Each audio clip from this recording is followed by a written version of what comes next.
All right, Shalom.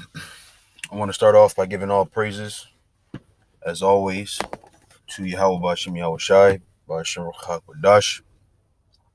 Double honors to the elder apostles of GMS who rule well, and also honor and salutations to those of you who are the hopeful elect and are out there teaching the word in sincerity and truth.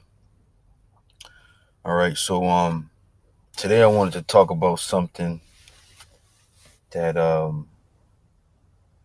has been plaguing Jake for a long time, and I myself am a victim of it to a degree, and that is being insecure, right, and being like unsure of yourself, you know, and when you're in that state of mind, um, it causes you to behave a certain way towards the brotherhood, and that it's one of those things that over through time you develop this thing. It's not something that you do on purpose, right? You don't want to be, nobody wants to be insecure, on purpose, but it's just something that happens to you, whether it be, your parents, micromanaged you as a kid, so you're neurotic about all the decisions you make and the things you might want to say. You're afraid to say them because you don't know how to be perceived. Um, Whether trying out for the basketball team, or trying to talk to a girl, or whatever, whatever happened to you to make you, insecure. When you come into this truth, it's time to be on a journey of being more secure, because that's what the word confidence means. I'm sorry, the word confidence means faith, right? And when you're in this truth, that's a fundamental requirement, is to have a level of faith and believe the things that Yahweh Bashim Yahweh Shai said was going to happen, right? Um, but matter of fact, let me look up that word. I'll do it like that. I'll do it here, and then I'll do it in the Google dictionary. Actually, should do it Google first. I'll do it here, and then I'll go to the Google one.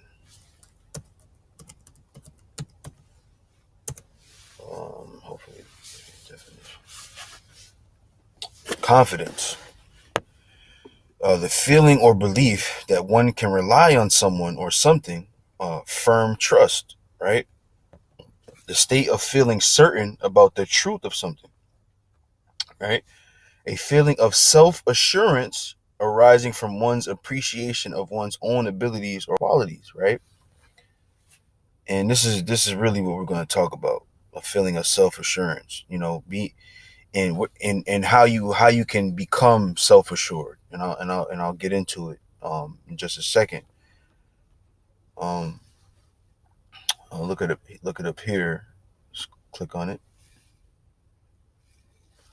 Okay, this is confidence. It says assurance or belief in the goodwill, veracity, etc. of another, from Old French confidence, or directly from Latin confidentia, from confidentem, confidens, firmly trusting, bold, present participle of confidere, to have full trust or reliance, from assimilated form of com, here probably the intensive prefix com, plus fidere, to trust.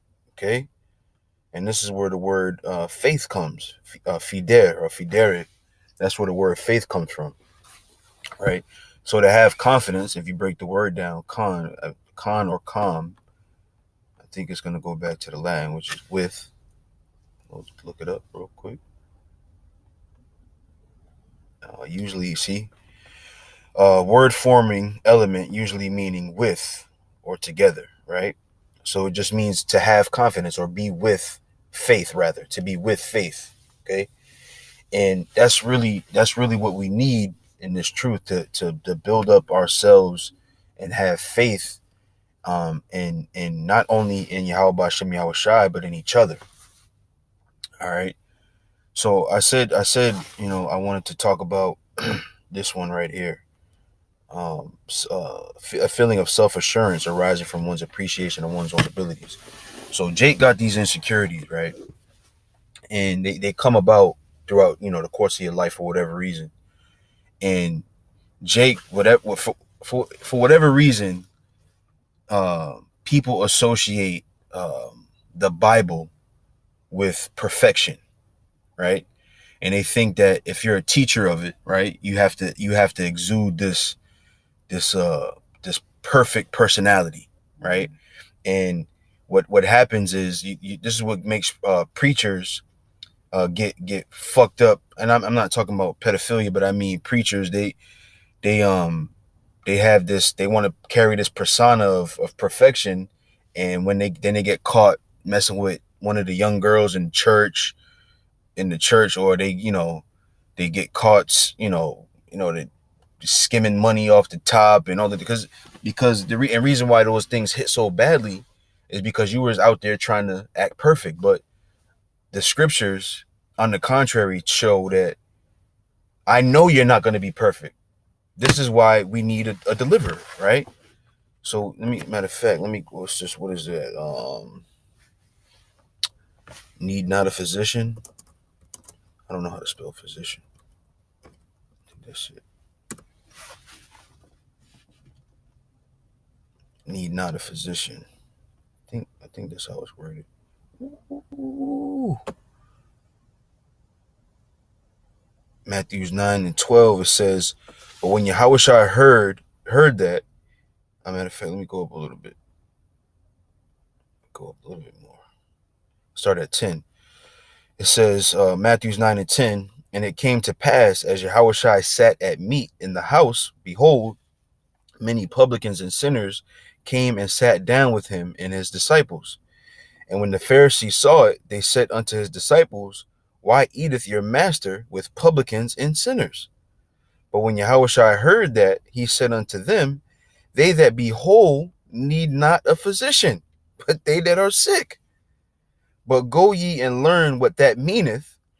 I will have mercy and not sacrifice, for I am not come to call the righteous, but sinners to repentance. So it's it's counterintuitive, right?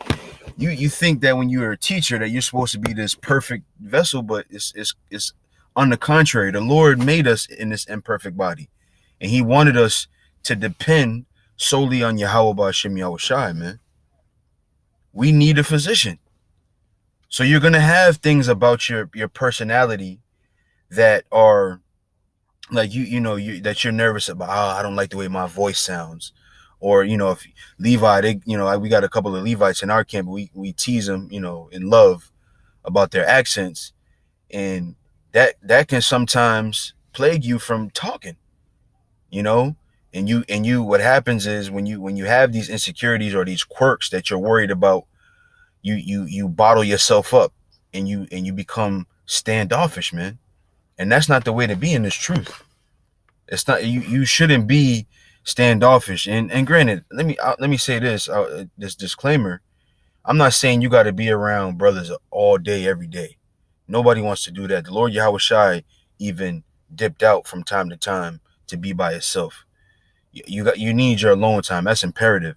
But what's even more imperative is being around the brotherhood, man. Because that's how you grow in this thing, man. You by picking examples of brothers that you see doing well, and you emulate yourself after them, man. That's how you grow. A chair can't grow because it's not alive. It can't see any other chairs and grow from learning from other chairs. This is a terrible analogy, but you being alive as a human being, you need other human beings. You need other people. You need it. It's a necessity. Human contact, human affection, human love is a necessity, man. Only inanimate objects don't need other things to be what they are. Like, again, to go back to the chair, a chair doesn't need somebody to sit in it for it to be a chair. It's a chair. It was made a chair. It's never going to be anything else but a chair, right? And it's inanimate. It doesn't have any life in it. But you having life, you need other lives to grow. That's the synergy that the Heavenly Father created with life. For instance, humans and trees, right? What we breathe out, trees take in, and what trees give out, we take in, right? So things that are alive, things that have life, they're synergetic, man, and much more so, man to man, or brother to brother, or human to human. We need human contact. Don't allow your quirks to get the best of you and bottle you up, and you don't want to, be brotherly, you know, because at the end of the day, Jake, we all weird, man. Jake is a bunch of weirdos. I know if I asked a brother and he would answer honestly, that he would say, "Yeah, I don't understand why you do this shit." and I could give lists on other brothers, and other brothers can give lists on the brothers that they're around. We all weird, man. We all the scriptures say that we're a peculiar people, right? Let me see.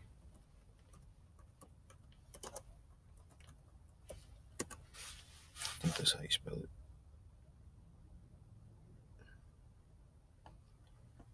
Yeah. Deuteronomy 14:2, it says, "For thou art an holy people unto the Lord thy power, and the Lord thy power have chosen thee to be a peculiar people unto himself above all the nations that are upon the earth," right? So let's look up peculiar. What we got here?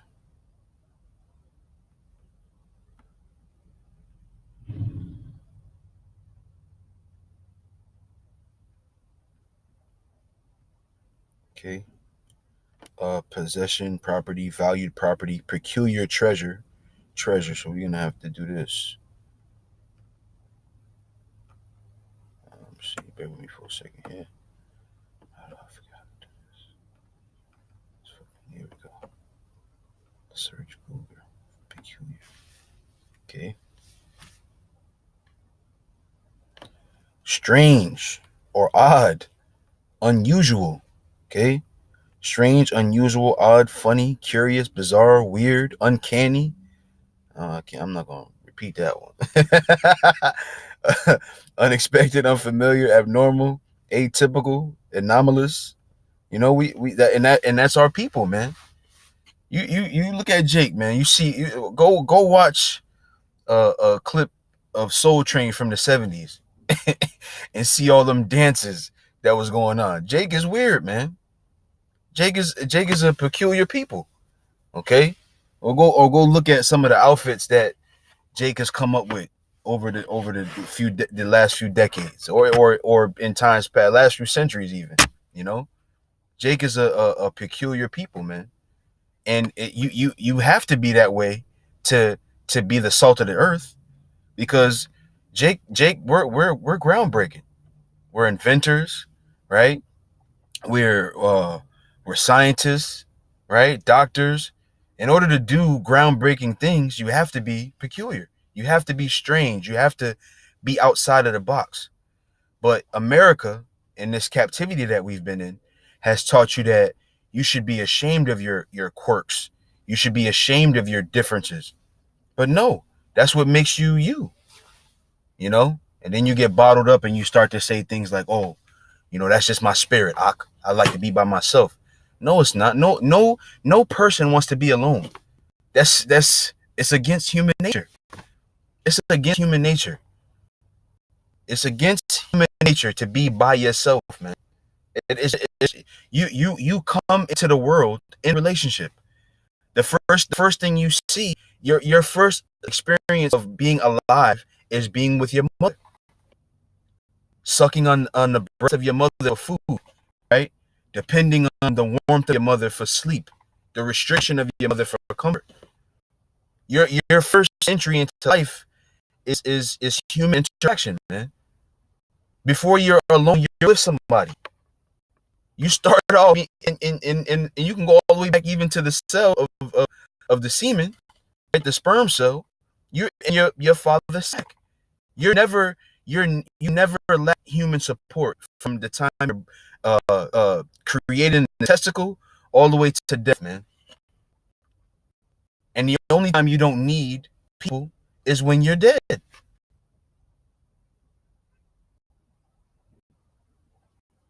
Being a loner brings forth death, man. And we we were having this conversation. Me and the brothers, in the WhatsApp chat, we're having this discussion, and then brothers, look, be by yourself is never good. Nothing good comes out being by yourself. This is why when you go to prison, solitary confinement is a punishment. See, why do you think Esau did that? He knows the mind fuck that happens to a person when he's alone. That's why it's a punishment, man. All right, we have to rely on the brotherhood, man. As much you can stand. You know, some brothers are going to be around the brothers more than others, right? But as much you can stand, man, that's your life source. The brotherhood is your, you can use your phone, right? You can charge your phone all night and then use it, right? And after a while, that battery power is going to run out. And what do you got to do? You got to plug your phone back in to charge it back up again. And we're the same way. Right? You can go out there by yourself in the world and live your life, but eventually you're gonna have to plug back in. And I did a show on that, a while ago about using your resources, man. The brotherhood, watching videos. That's your way to plug back in to recharge yourself, man. Okay. And sometimes you need to be left on the charger more than others. Sometimes it's like with your phone, right? Sometimes you just want to plug it in real quick just to get it up a few percentage so you can go do something real quick until you get back home later on in the day, right? But then there's other times where you need to be on that charge all night so you can get that full battery capacity, man. You know, you need the brotherhood, and again, and then sometimes you off the charge and you out there, using all the things that you've gained from that electricity, man. But you need to plug back in. You need the brother, man. Don't ever think you don't need to be around the brothers, right? So real quick, um, um, let me go to the scripture. I got a couple of scriptures written down here. Go here.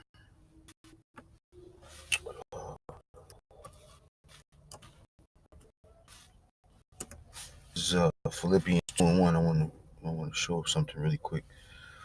This is Philippians 2:1. It says, "If there be therefore any consolation in Yahushua HaMashiach, if any comfort of love, if any fellowship of the Spirit, if any bowels and mercies, fulfill ye my joy, that ye be like-minded, having the same love, being of one accord, of one mind." Right? When you go to, I didn't. Matter of fact, let me pull it up. Let me do it like this. Go here. I think that's I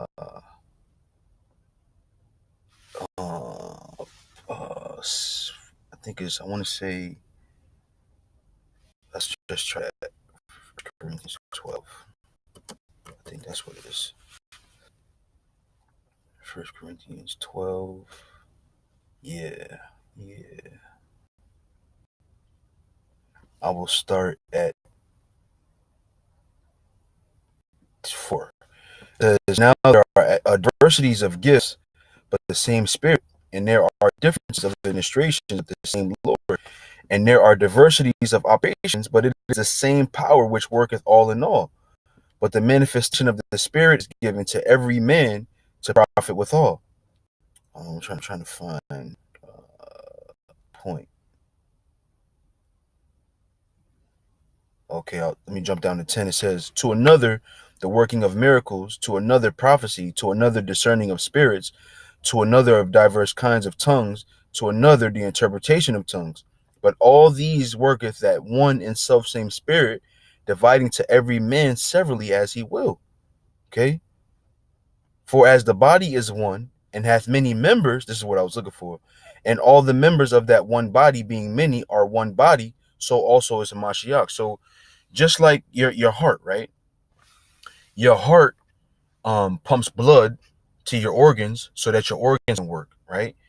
Your lungs, you have to breathe in oxygen, right? Your elbow needs your shoulder, and your shoulder needs your clavicle, and your brain, is connected to all these things, and it's making these things work.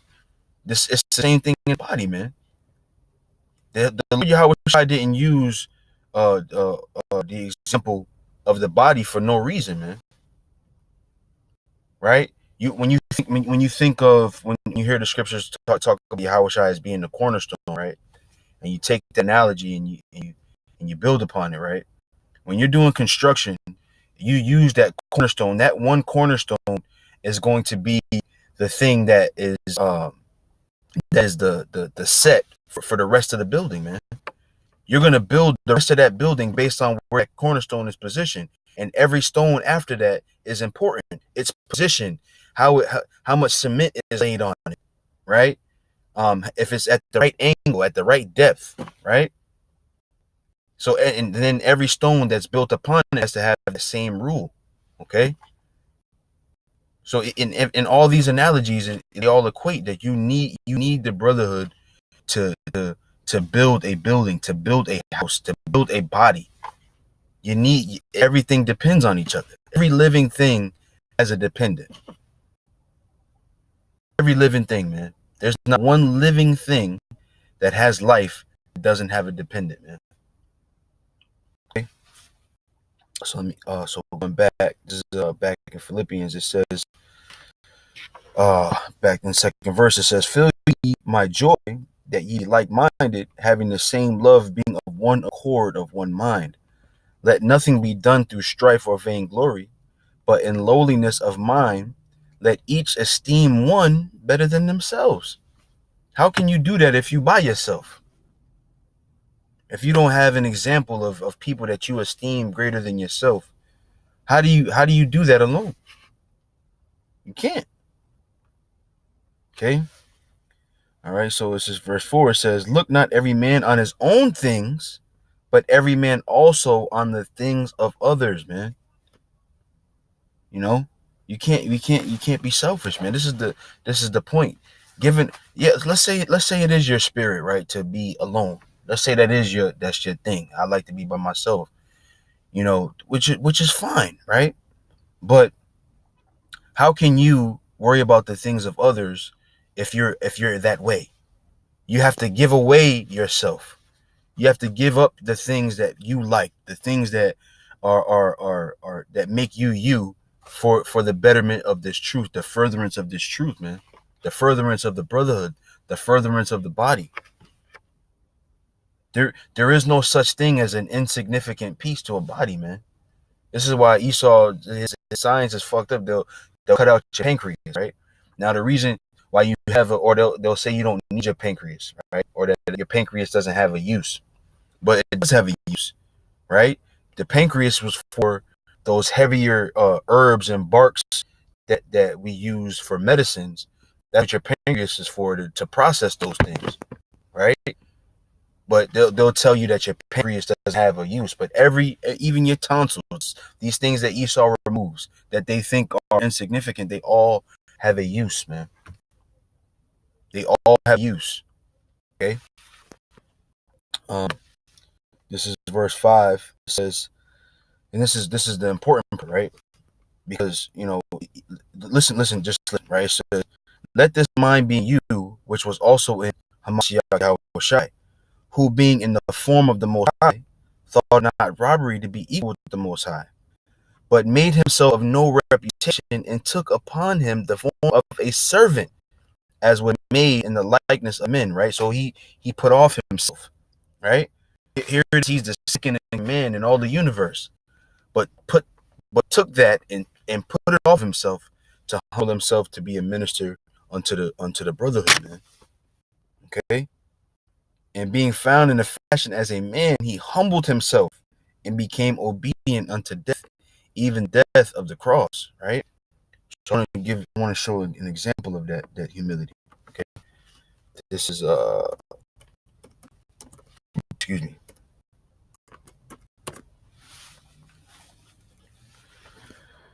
Okay, this is John 13:1. It says, "Now before the feast of the Passover, when Yahushua knew that his hour was come, that he should depart out of this world unto the Father, having left his own which were in the world, he left them unto the end. And supper being ended, the devil having now put into the heart of Judas Iscariot, Simon's son, to betray him, Yahushua, knowing that the Father had given all things into his hands, and that he was come from the Most High, and went to the Most High, he riseth from supper, and laid aside his garments, and took a look at that. Ooh, scripture say it good, boy. Look, he laid aside his garments and took a towel and girded himself. Right? So he put off his own, right? Took off his garments, right? Took a towel and girded himself. After that, he poureth water into a basin and began to wash the disciples' feet and to wipe them with the towel wherewith he was girded. Then cometh he to Simon Peter, and Peter saith unto him, Lord, dost thou wash my feet? Yahushua answered and said unto him, What I do thou knowest not now, but thou shalt know hereafter. Okay. Peter saith unto him, Thou shalt never wash my feet. Yahushua answered him, If I wash thee not, thou hast no part with me. Simon Peter saith unto him, Lord, not my feet only, but also my hands and my head. Peter was something else, boy. That's all right, man. That's all right. All right. So this is an example of the Lord's humility, man. Put off his garments to put on a garment of a servant, man. And you can't do that alone. You can't do that. You can't minister to the brothers they be sitting around thinking they're insignificant, man. You might say something in a way that builds somebody up, man. Jake, we can't think of everything, you know.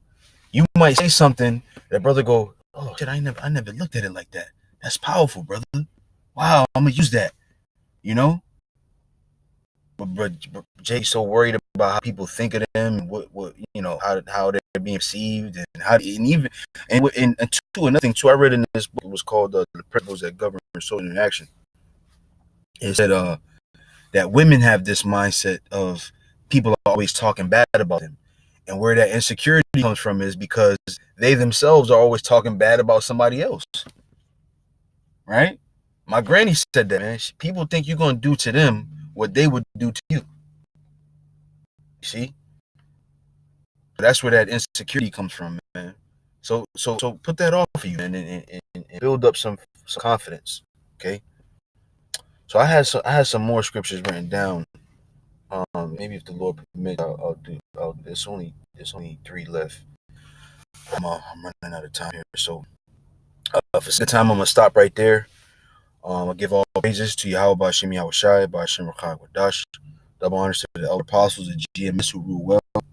Also honor and salutations to those of you who are hopeful of that. With that, I say Shalom.